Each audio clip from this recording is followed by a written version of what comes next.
it's Sparky right here. You already know me. You already love me. Now, you're probably wondering, why am I posting? You know what it is. My favorite anime. My Hero Academia. Heroes Rising is out. Now, I want to go over the ending. So, before you start watching this, just know there are spoilers. Now, let's get right into that intro, boys. The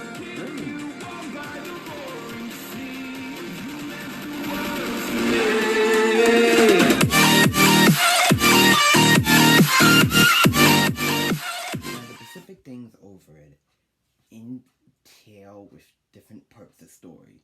So, just know this is going to spoil some certain parts of the beginning. There is a villain in the thing, as we see in the trailer, as he's wearing like a purple suit and everything, known as Nine. Now, this character he has the power to do many things. Can't say what his quirks are, because that will spoil the movie, but all I'm going to say, he's unique, and it's kind of like All Might and All for One. I mean, All Might and One for All. Don't mind me, it's all stupid. It's All for One. Or I might be confused on this. But the two confuse, One for All and All for One, normally sometimes confuse me. So, Deku has a crazy idea.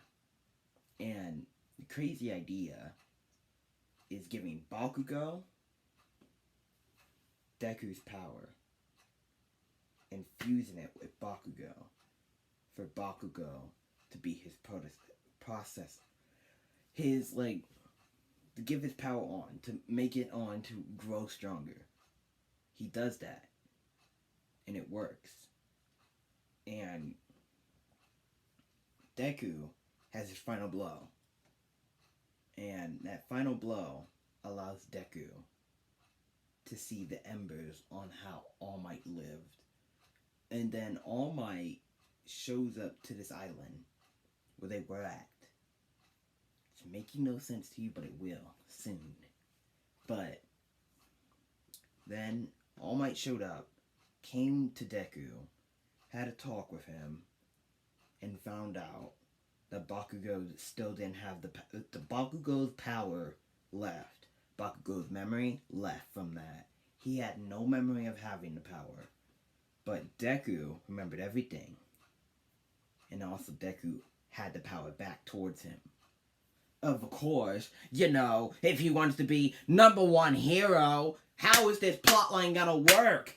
Beautiful! We all know that the story was gonna do that at any point. I did cry during the movie, of course, but I already knew what was gonna happen, because I already knew, as he said in the first ever episode of Season 1, this is my story on how I become the greatest hero. So if you're gonna become the greatest hero, you already know you gotta still have the quirk. You gotta still have the power. And you gotta still be the legend that you are. That's what it is. That's what the story is going about on talking about all this topic. It lines up with the quirk, the power, the strength, and the speed. And also, Bakugo, when he forgets all that memory, in the beginning of this stupid thing, as we already remember, that Bakugo knows that what Deku's power is. And he already knows that the quirk is All Might's, which is a spoiler from the series. So if you haven't watched it, I would suggest you would watch it to know what I'm talking about. Now, Bakugo, and anyway, you should know this before you watch the movie, actually. So, Bakugo, his power still stays with him also when he has the power over that. He still has his blast power, so it's pretty sick of stuff, you know what I mean. a nice old that smash, that Detroit smash, that St. Louis smash, you know what I mean? But anyway, yeah, but Bakugo wanted Deku to learn how to use his power. Because, as we already know, he saved Eri, as her name is.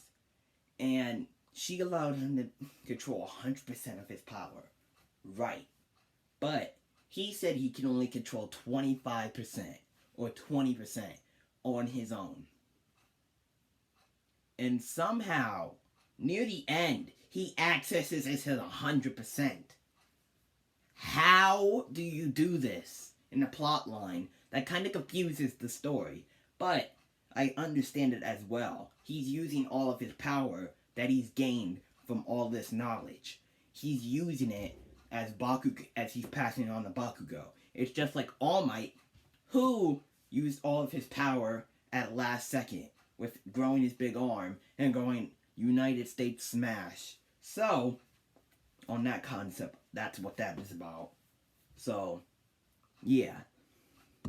Now, I hope you guys enjoyed this. Just know, before you go watch the movie, I hope you watch this. Because, some of you don't watch things. And then watch this after, so...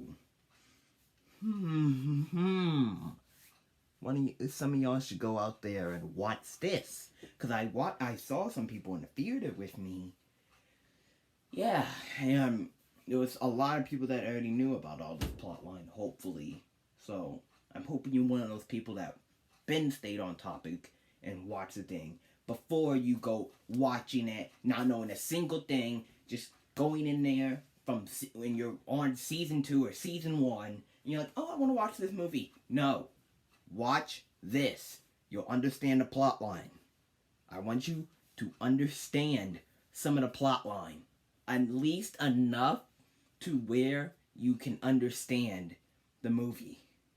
Like the ending concept. Or like the beginning concept. Because this whole thing plots on the end and the beginning. The beginning and end. And middle. All plot off each other. It's not a filler, this movie. It's not a filler. It actually is part of the series. Because it's reputating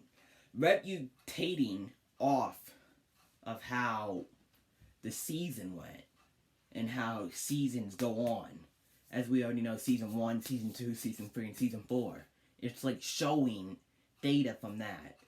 So, yeah. That's all I wanted to say. Now, see you on the Sparky side. Bye.